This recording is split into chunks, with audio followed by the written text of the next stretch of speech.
Well, hey folks, thanks for tuning in. Today's video is going to be about the Mustang. I have a bunch of work that I did on the Mustang, and I don't think I set it up in the video right off the bat. I'm starting to work on the emergency brake. So the emergency brake stopped working, and for a standard you really do need an emergency brake. You can just leave it in gear, but if it slips out of gear and you're on any kind of a hill, then the car could roll away and be destroyed, and I have a lot of money in that stupid thing, so had to fix the emergency brake. Then I did some other work. I fixed up the back of the car, the tail panel, tail lights, this valance, or I don't know what it's called, this thing that's around the gas cap, gas filler. Looked kind of lousy, so I freshened that up. Then I did a bunch of work on the interior, the gauges that I wanted to put in. I put all the gauges in, fixed all of the lights inside the interior, and the dashboard lights, the speedometer cluster, took that out and fixed the lights. I showed some of the work. A lot of the work was very frustrating and cramped. I'm working under the dashboard. I didn't show much of that. And then at the end, I have some shots of what I actually wanted to do with the Mustang, which was to take my family for a foliage cruise. It's now mid-November, but we took a nice cruise around the end of October, about 3 weeks ago. We drove an hour to an hour and a half up in New Hampshire to a ski area, and where you could take a lift and go up a mountain, and beautiful scenery. Mustang performed great. There was no issues, didn't get too hot.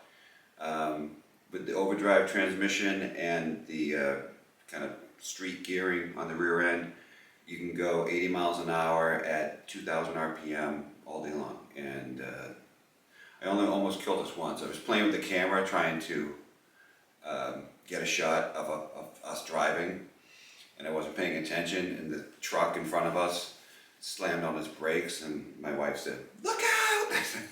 I look up and the truck's right there. I slammed on the brakes. The whole, all four tires locked up. I was like, oh, we're going 70 miles an hour. That was so stupid. But luckily we lived. So I share some pictures and videos about that. So it's a little different video. It's not bike work, it's the Mustang, but I hope you enjoy it. Thanks for tuning in.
So, hopefully the camera picks this up.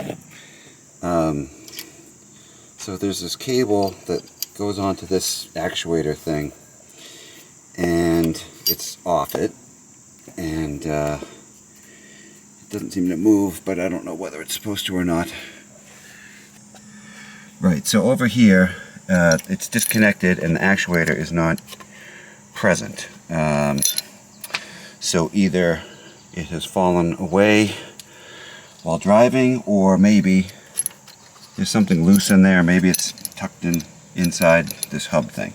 So looks like I got to take off the caliper and the rotor, and yeah, the rotor just comes off. Okay, so it's caliper off and the rotor should come off.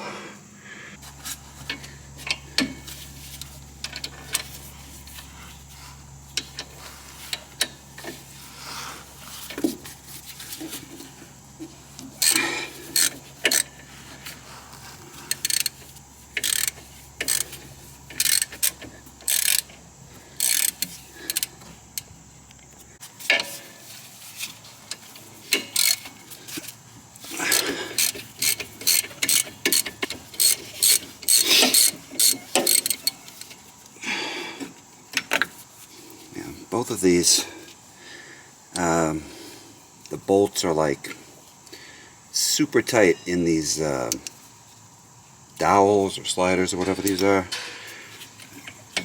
So that can't be right.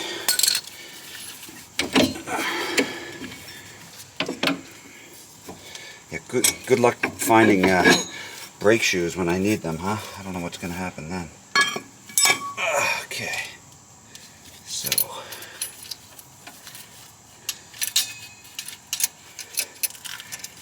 I suspect that this is broken off. Shit. So this is what it looks like. It's a pretty kind of a standard setup. I believe this came with the kit. I'll have to actually ask Chris if these are for a Ford Explorer or something.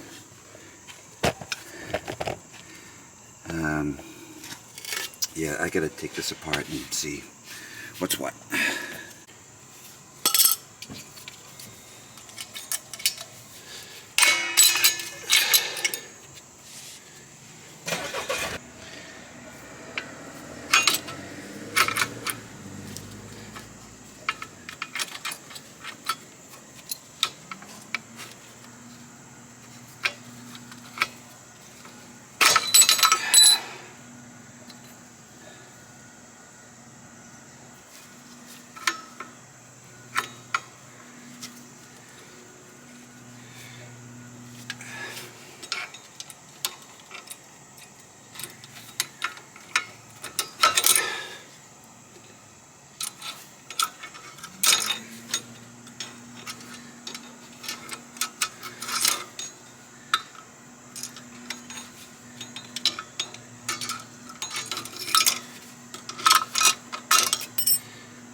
I don't see anything broken off of this, so I'll have to go look at the other one, the other side, see what that looks like.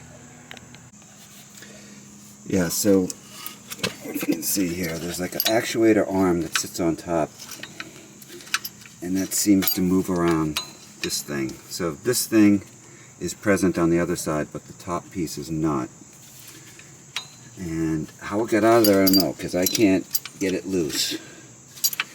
It's held in there pretty good. It's sandwiched between two pieces of metal, and the only way I think to get it out is to pull the axle out. So that's what I'm going to do now.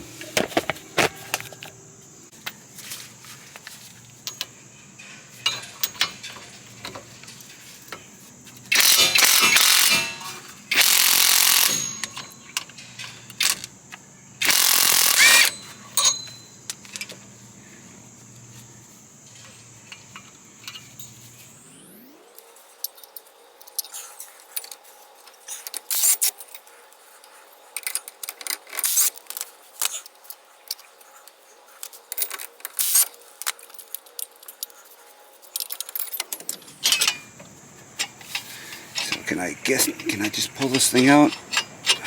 I'm gonna guess no. You have to take the damn... No, the 9-inch rear end is not made with a cover on the back, so how could you have to... So what do you do here?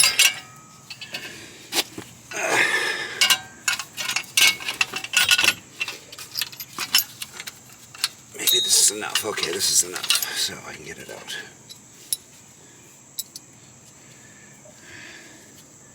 So you can see here how this seems to work.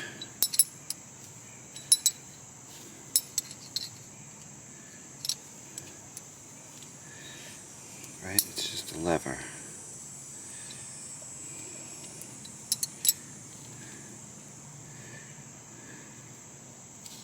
Can't go like that, it has to go like that.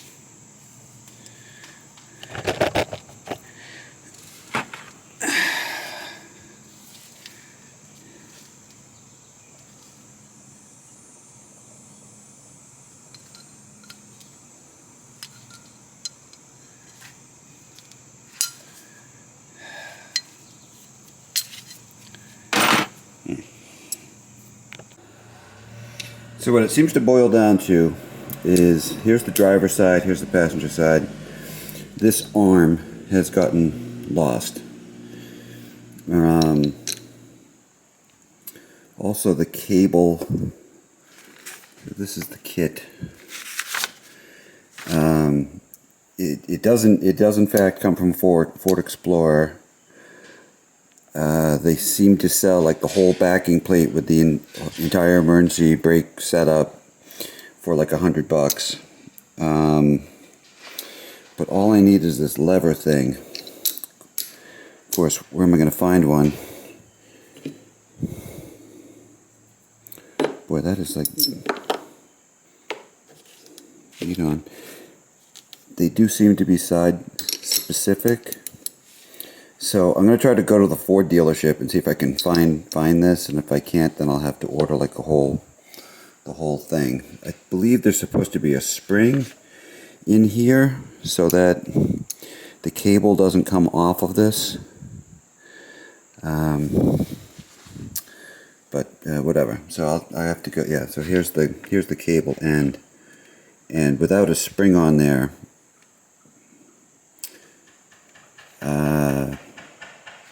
I don't know. I think it's supposed to keep tension on it with a spring. That's what it looked like in online for a Ford Explorer. Alright, so this is the ear on that actuator. I'm going to drill a hole in it so I can put a cotter pin or a piece of safety wire. Something to keep the emergency brake cable from falling off.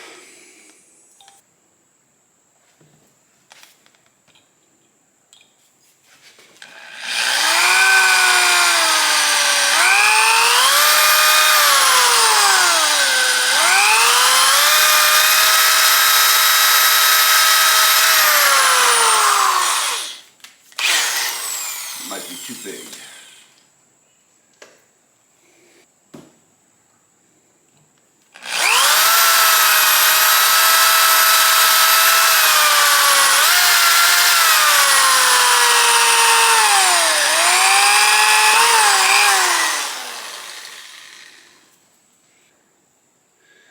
So I think that'll work like that.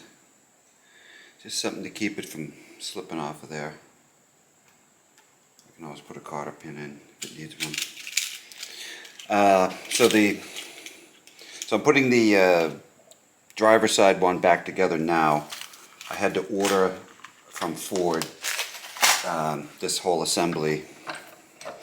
It was only $17.50, something like that. Yeah, goes like, oh, that's not the right one. Alright, so yeah, so you get this piece, and they are oriented, so there's a driver's side and a passenger side. I ordered the passenger side one. And today's Saturday, it's supposed to be on Wednesday, which means I'll end up doing it next weekend. Well, the back of the Mustang doesn't look so hot. Now it's just dirty, but you can see this paint is not in too good a shape because of the gasoline probably pouring around there. The gas cap is kind of beat on. The gasket, rubber gasket, is destroyed. The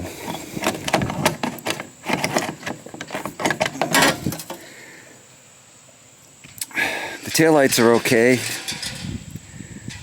They're just dirty. I could probably clean those.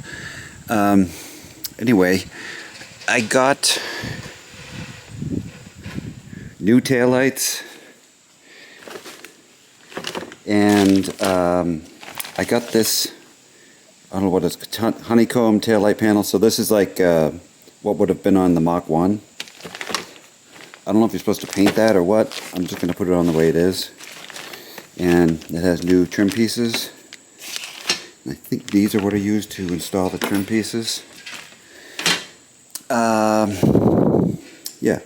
And I got a new gas cap. Hopefully that has a new gasket on it. Alright, let's see here.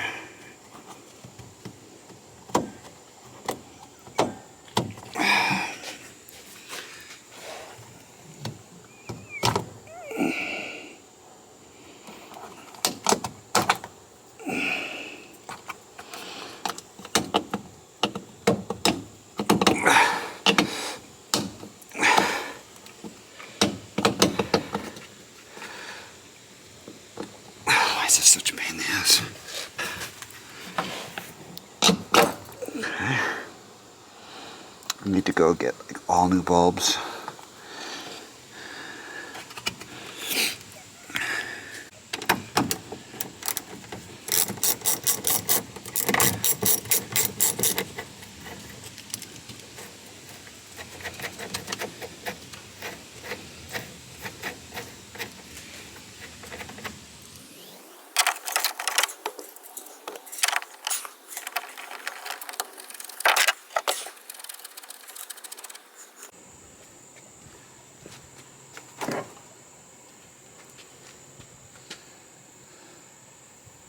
Wasn't too bad. Okay.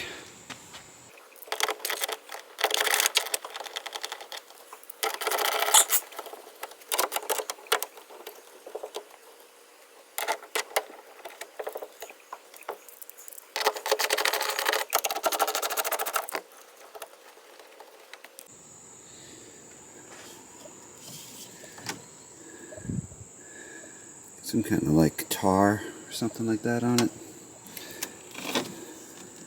Okay. I don't know what this is mounted with. Maybe it's glued on there.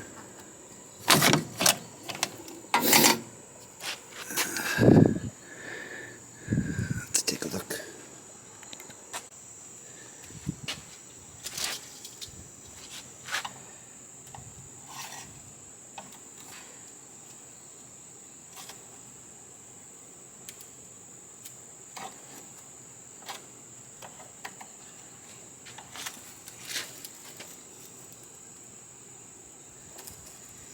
Yeah, it's got some kind of glue on it.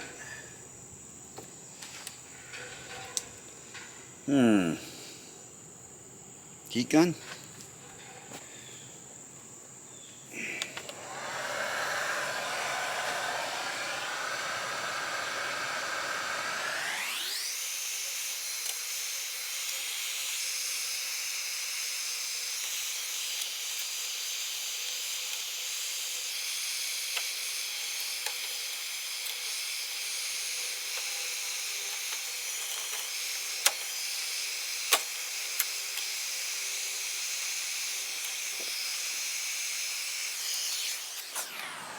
Probably shouldn't put the heat gun around the gas, huh?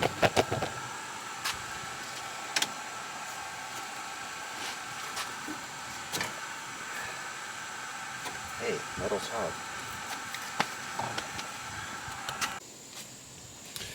Well, I'm sure this is supposed to be painted. But that's basically it. What's it gonna look like if I get gas on it? Probably not too good.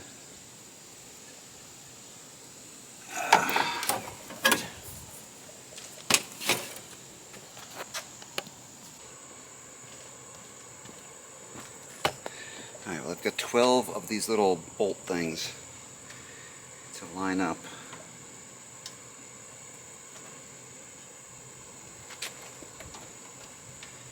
And I have to have a screwdriver.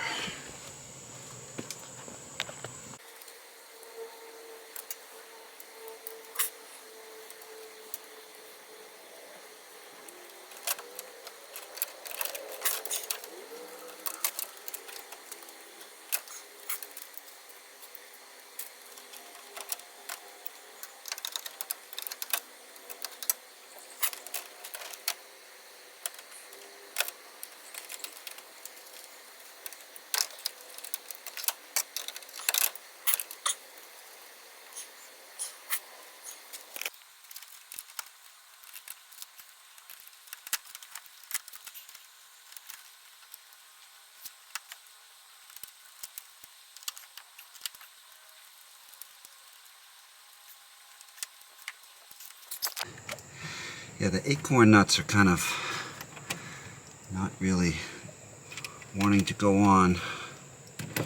So the nuts that came with it, I'm going to try and put those on there.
So like 8 months ago I bought this bulb kit.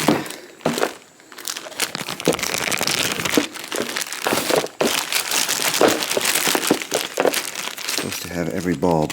3 tail stop and turn signals.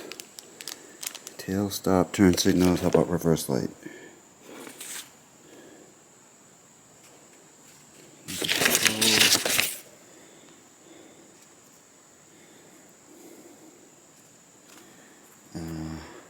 Back up like 4. Here it is. Okay, so 3 and 4.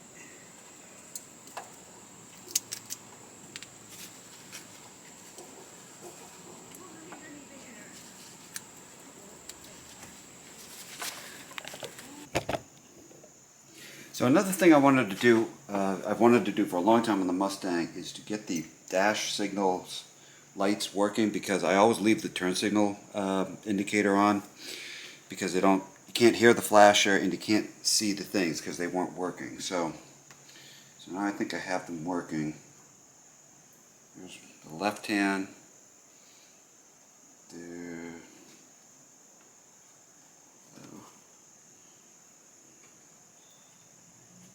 Left hand.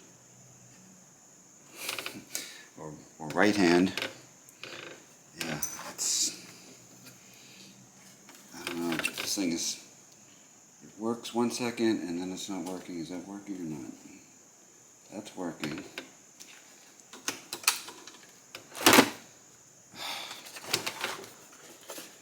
There's no good way to like prop this stupid thing up. But that.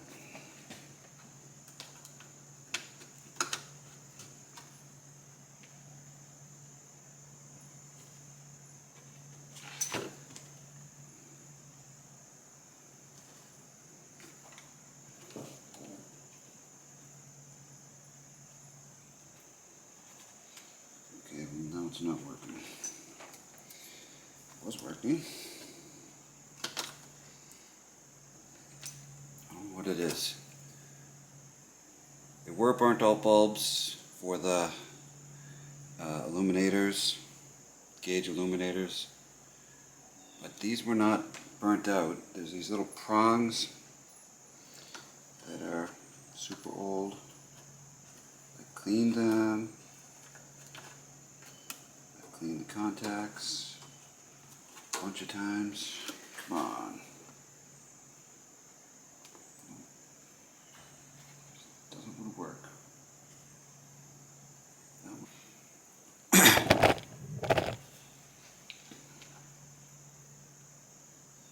There's a little Mustang down there.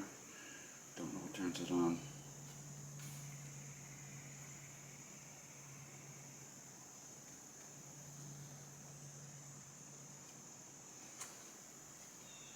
There's the gauge illuminators. You can hardly see it.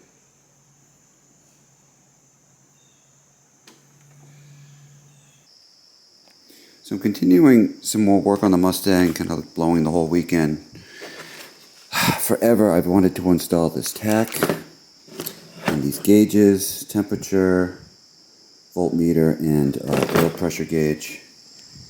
I've also wanted to take the dash apart and replace all the light bulbs, and I also found a bad turn signal flasher. So I've got it all apart here, and it's a lot of like chasing down little bulbs like this. They were all blown. There's one for, there's probably one for this also, but there's one for the lights, one for the wiper washer, lighter, one for this thing. You can hardly even see them. This is the choke, the manual choke I had on it, so I got to get that out of here. Here's the old gauges, which do work. The oil pressure one has been disconnected because the line was leaking for the original motor, so that I haven't had that in a while. And then there's the temperature gauge, which didn't really seem to be working anymore. It used to work, but since the new engine has been installed, it does not. I don't think it's working. I could be wrong. So there's a lot of like tracking down switched power and lights on power, because all of these have like backlighting, and I'm doing some work. These are like the backlights for the gauges, putting some connectors on here, and I got to run wires. It's kind of difficult to film this stuff, but just kind of like, you know, show the before and the after. Oh yeah, here's the after on the tail lights and the this rear, I don't know, bezel, is that what you call it? Looks pretty good. Probably should be painted, but you know, overall I think it looks good. All right, yeah, this took about I don't know, 8 hours. A tack and gauges and all kinds of figuring out, like what wire is on when the lights are turned on. Let's see if you can see.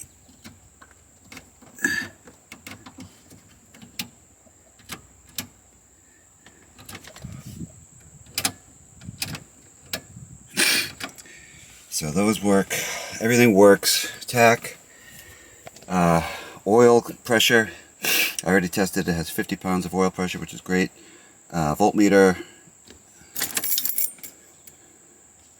and water temperature. I don't know if the water temperature thing works yet. So I didn't film any of it.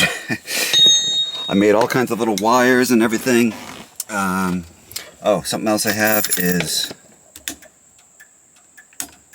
indicators, and the flash is working, so I don't know if I'll be able to hear the flasher over the engine. The engine's pretty damn loud. So the only thing I have left that I wanted to do was this boot. I have one on Chris's suggestion, who I think he got from somebody else's suggestion. This Hurst gigantic shift boot thing.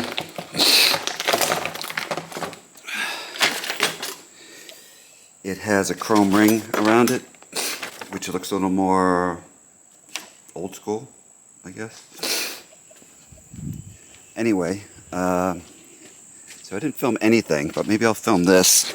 So I gotta take this knob off, and I have to take these off. So let's see if I can film with this thing on the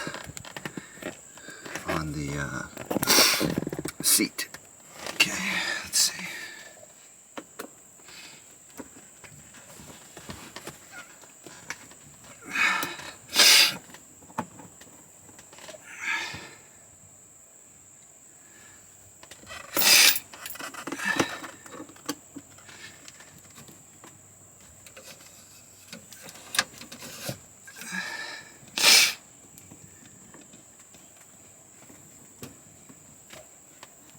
Take these screws out.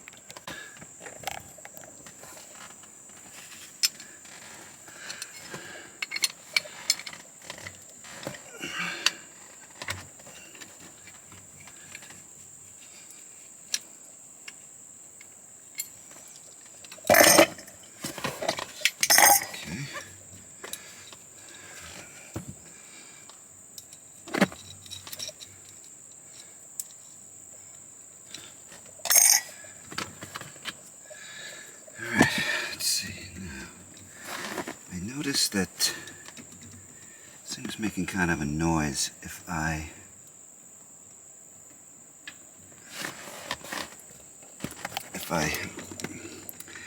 don't hold on to it in certain gears. It was like making this vibrating noise.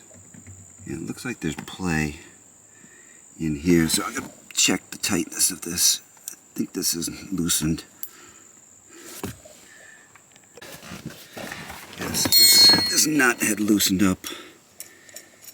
I don't know if that's what was causing the vibration, but probably.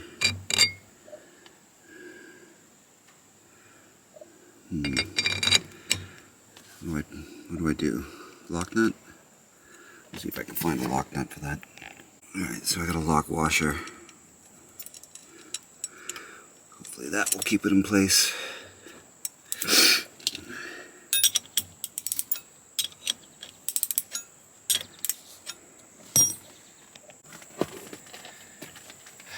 So you put the boot over.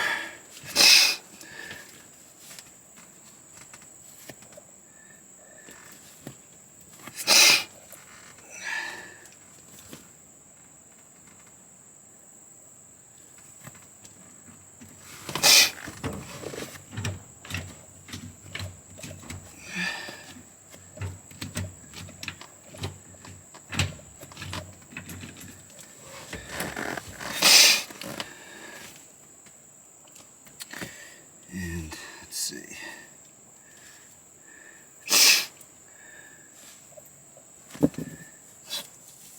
Start drilling, I guess.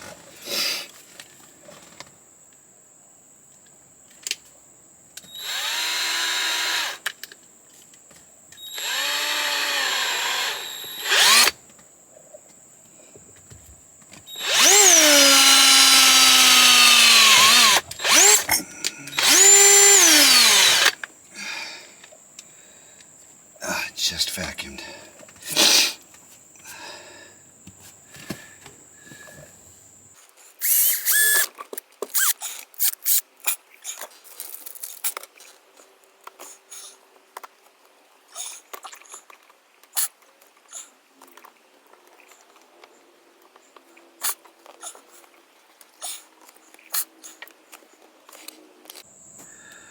Alright, well now I got all 8 holes drilled. Now, it's hard enough putting the screw in the hole through the rubber thing. Getting them to be exactly perfect in that thing, it's gonna suck. And they're not really long enough. So, I don't know if I'll show this.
Trying to get this thing on here.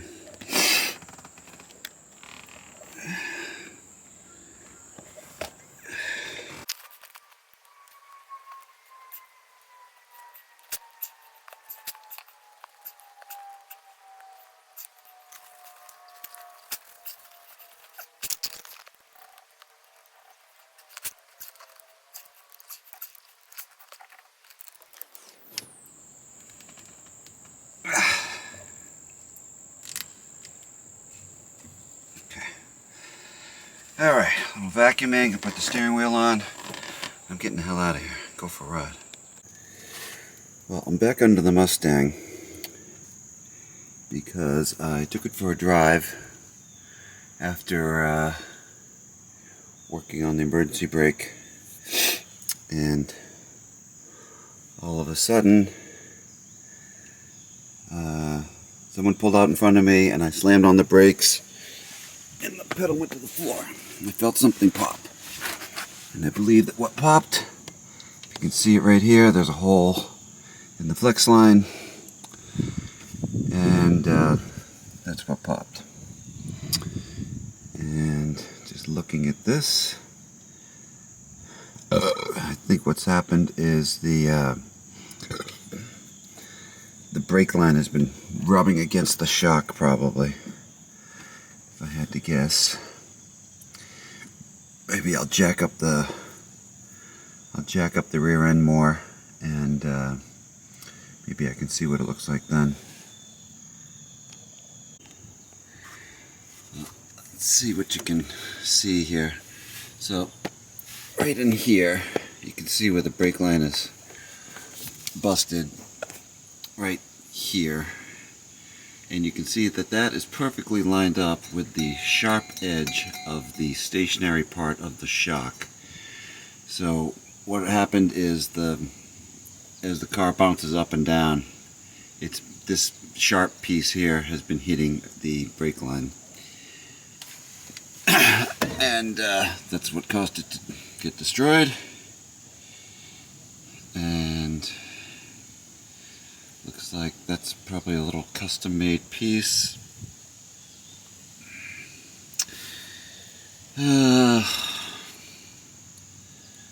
So if I had a replacement for this, I could probably just bend the flange that this is mounted onto, and it would be okay. If it's mounted on with a bolt, it's probably not. I don't know. It doesn't look like it's on there with a bolt. So I don't know how it's mounted on there. I'll have to take a look. It might just be welded on. Alright. So here's the damaged article. Local auto parts store. It says that it has one. We'll go see. Hopefully it has this thing with it. Who knows? Well, after 2.5 hours of driving, I think I have the right one.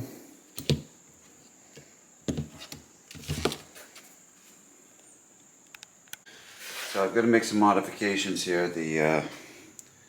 The breather tube that holds this onto the rear end,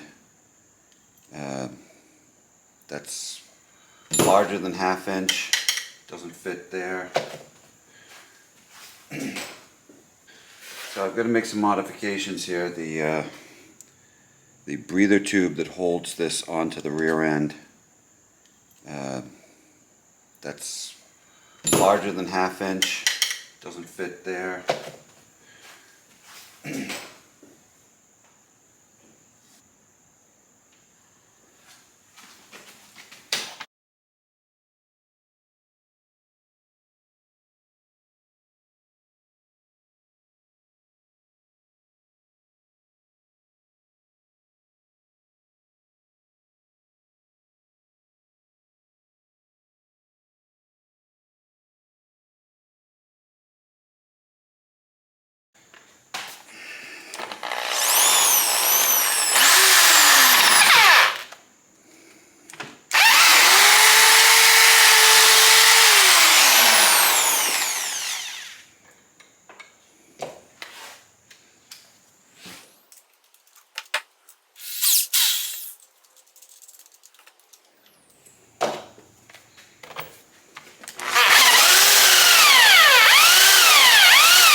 Well, I got it on there, but as you can see, the vent is not going through the hole. If I try to put the vent through the hole and clamp this down where it's supposed to be, then it angles the flex line right into the shock. So I think basically, oh, is that leaking? Hope that's not leaking.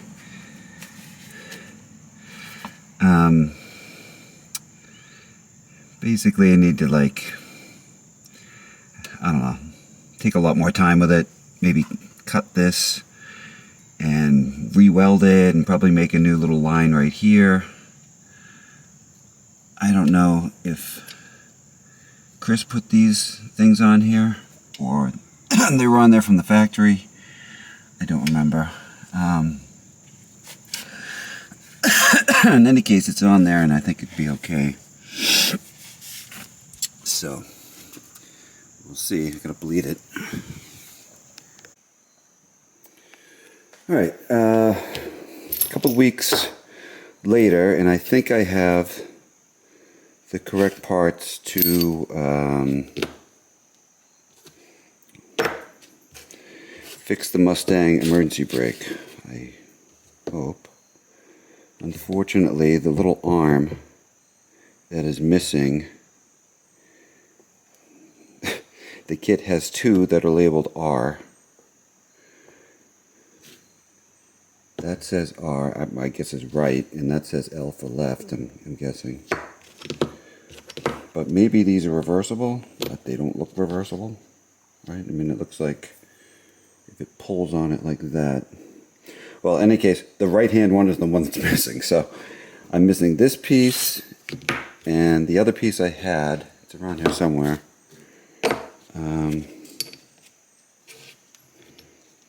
Anyway, it's supposed to go. This is like that. Yeah. How does it work? Is it like this?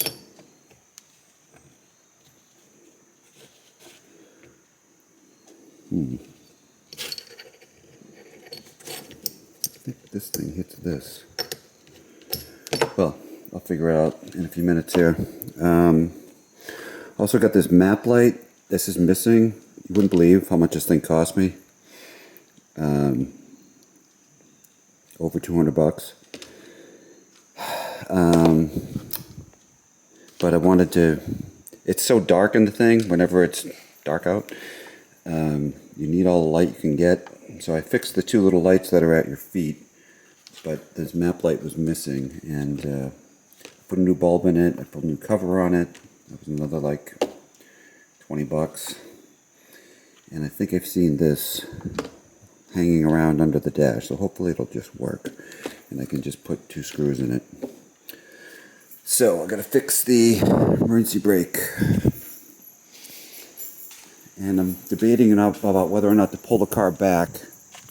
Another thing that sucks is I had the car parked in here, and I cleaned it up, but there was a little puddle of motor oil, and there was a puddle of like ATF, which is the power steering, because that's the only thing it could be. So that sucks. It's acorn season. I just blew all the acorns off with that leaf blower, and I know if I pull the car back, I'm gonna get pelted with acorns because the squirrels go up there and like kick acorns off on you. So maybe I'll leave it out here.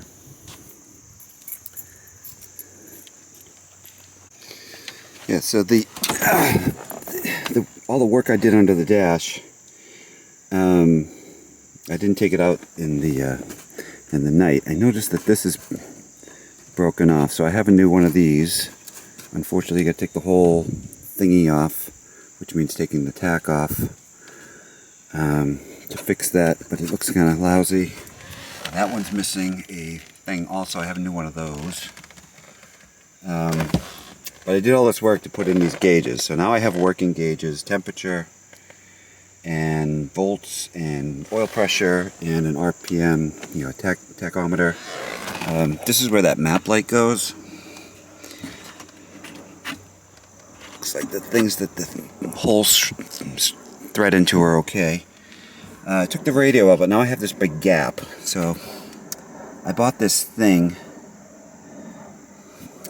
Nobody makes a block-off plate that I found for the 71 through 73. They have them for the 68 through 70. But the one that I bought, so I bought one for the older style, and it just doesn't line up with it at all. So I'm going to have to modify it and put it in. Anyway, I wanted to show like a different issue on the Mustangs. When you start it, every time you start it, the starter runs on. Oh, I have the buzzer. There's a buzzer now because I fixed this switch down here. It's actually kind of annoying. So watch when I start it, you'll hear the starter doesn't disengage immediately. So it probably needs to be adjusted. Hear that?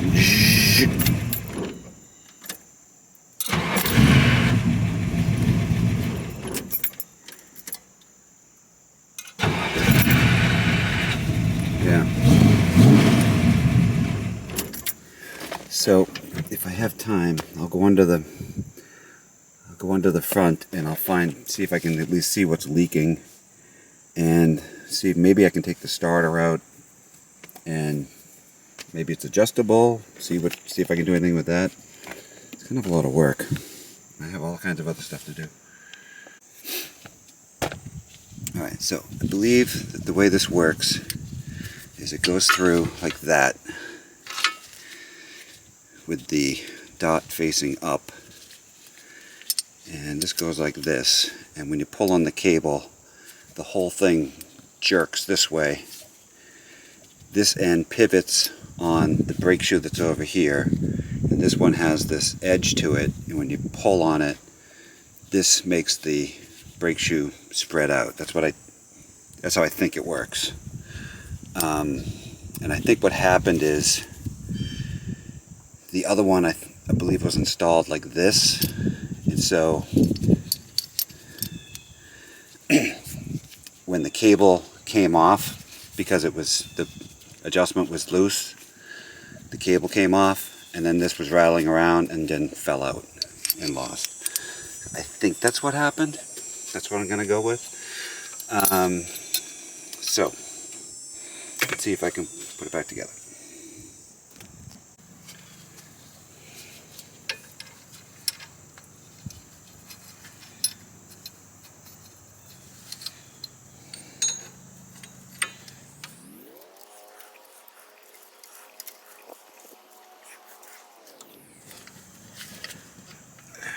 That's it there.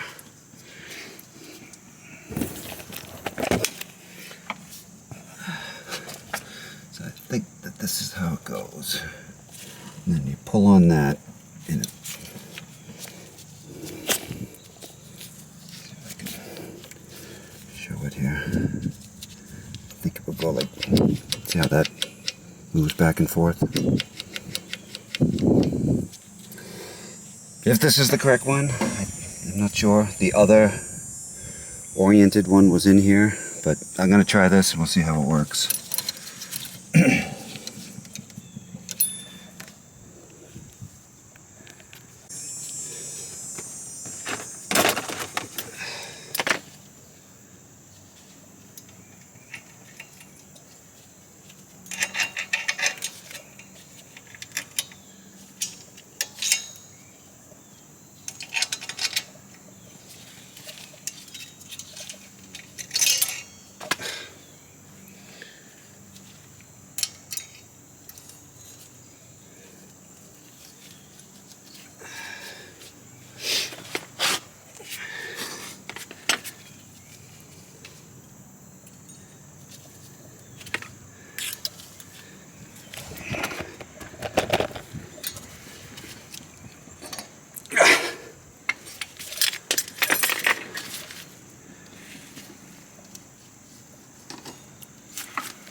Alright, so I think I've got all that together. I've got to put the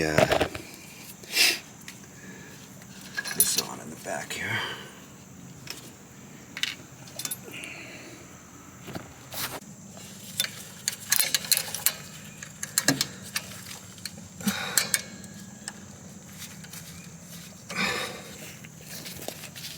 It's not going to just go on, is it?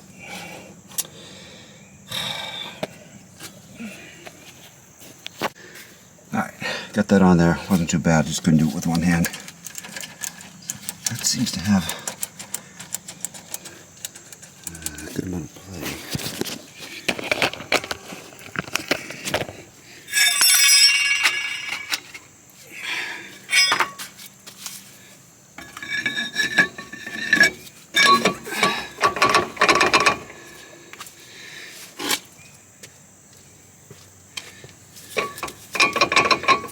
Emergency brake is on, and the other side is locked. Okay, and this is doing pretty much nothing.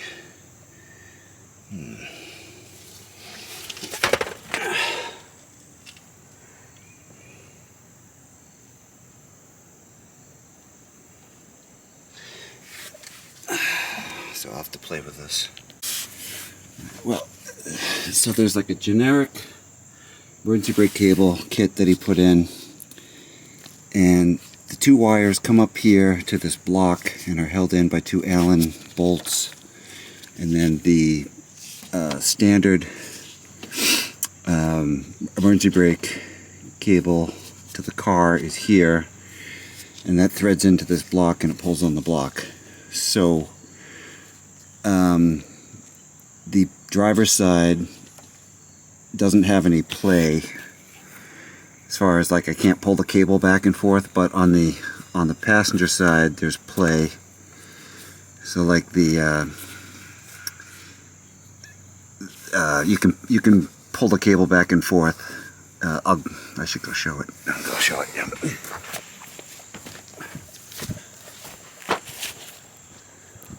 What I'm saying is that they're out of adjustment. So if you look at this one, if you look at the little ball right there, see how you can move the cable back and forth? So before this even moves, it has to take up that much slack, which is, I don't know, 3/8 of an inch, something like that. So I just got to take up that slack, and then I'm hoping it will work. And the way you take up that slack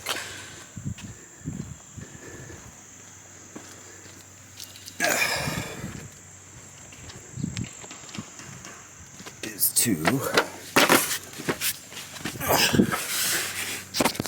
loosen up these two bolts. I did see where the oil seemed to be coming from the engine.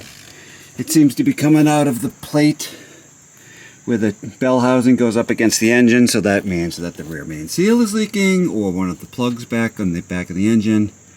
And that totally fucking sucks, because that means I have to take the transmission out, clutch out, all that shit. So it's just gonna have to leak for now. And there's power steering fluid on this bolt, I don't know why.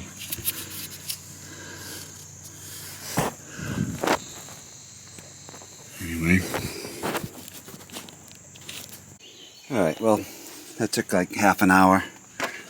At least playing with it. I don't know if I have it exactly right. But what sucks is this little block thing here. It has 4 Allen heads in it, and this one here is stripped. Stripped when I got to it, which means it was stripped when I got to it. And it's brand fucking new. But I tightened this part up here.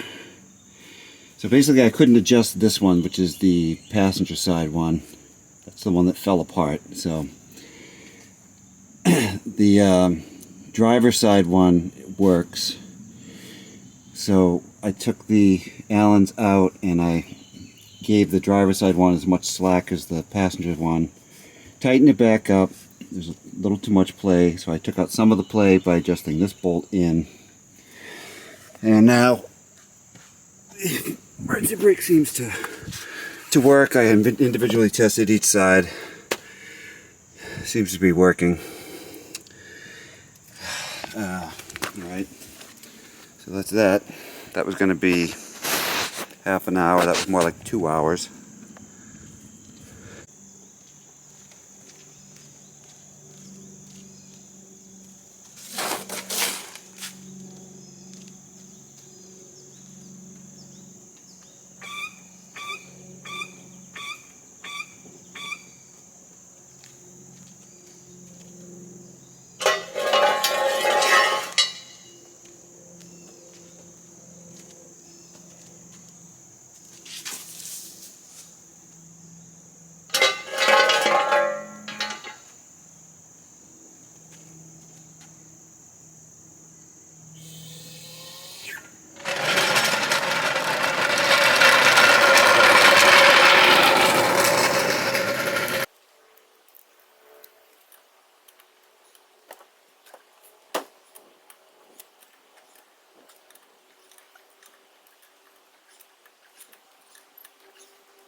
Yeah, so this map light had a cord that's about that big.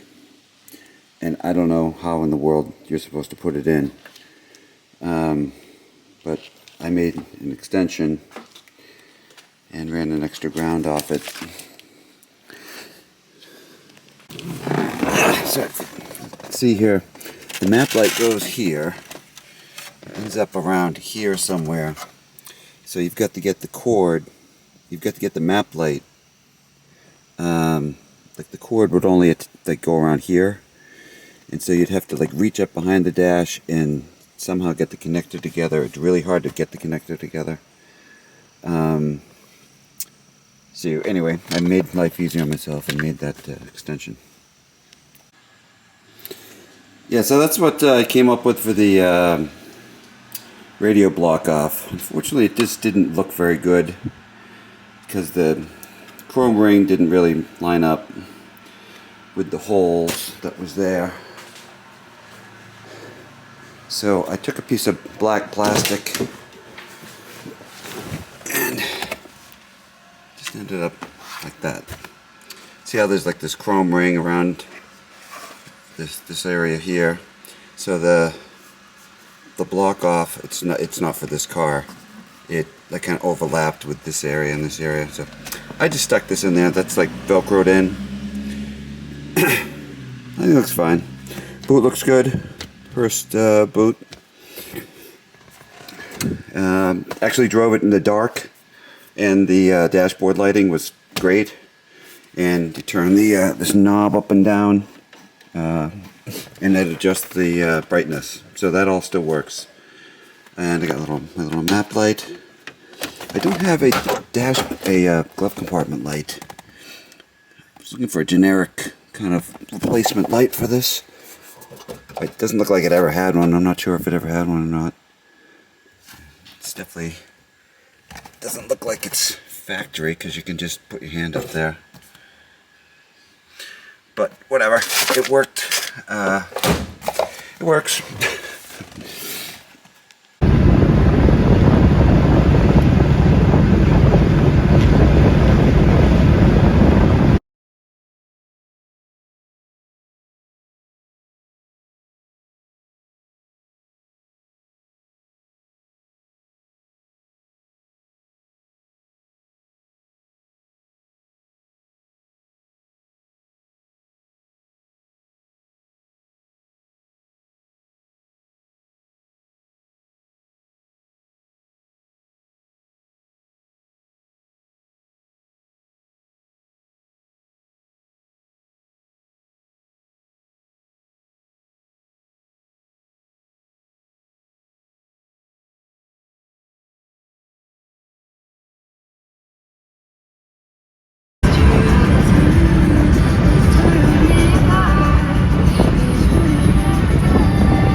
Well, thanks for watching. I would say that after that big long cruise in the Mustang, it sounded to me like it was ticking a little more than it was previously. I think the valves need to be adjusted. Also, the oil needs to be changed. I haven't changed the oil since the engine went in the car, so I need to change the oil. There is an oil leak, unfortunately. It leaks very slowly, dripping. It only leaks when it's running, so it's when the oil's under pressure. But it looks like it's leaking from the rear main seal or the rear oil galleys. I know that there was a crate engine put in the Bankshift Cougar, if you're familiar with Roadkill Garage, and they chased an oil leak on that thing forever. They changed the main seal, the rear main seal, didn't fix it, and it was the oil galleys.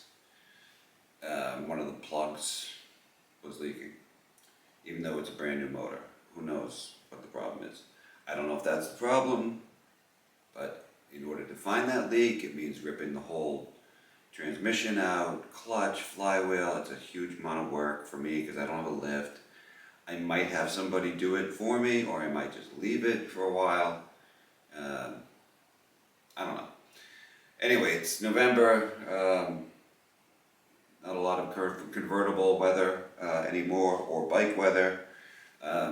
This is, like, for me, very frustrating living here in New England because it gets cold and you can't ride motorcycles, and I like convertible cars. Other than the Mustang, I've had other convertibles. They're useless in New England. It's probably the reason why I'm gonna move. So I hope you enjoyed the video. It's probably, it's a little different pace. The Z1R is sitting right here. I still have not done anything with it. I'm doing more dirt bike work. I will share one of the dirt bike videos, CB550. I was able to fix the issues with it, and I do have a short video for that. Hopefully, I'll put that out next weekend. So, thanks for tuning in, and see you later.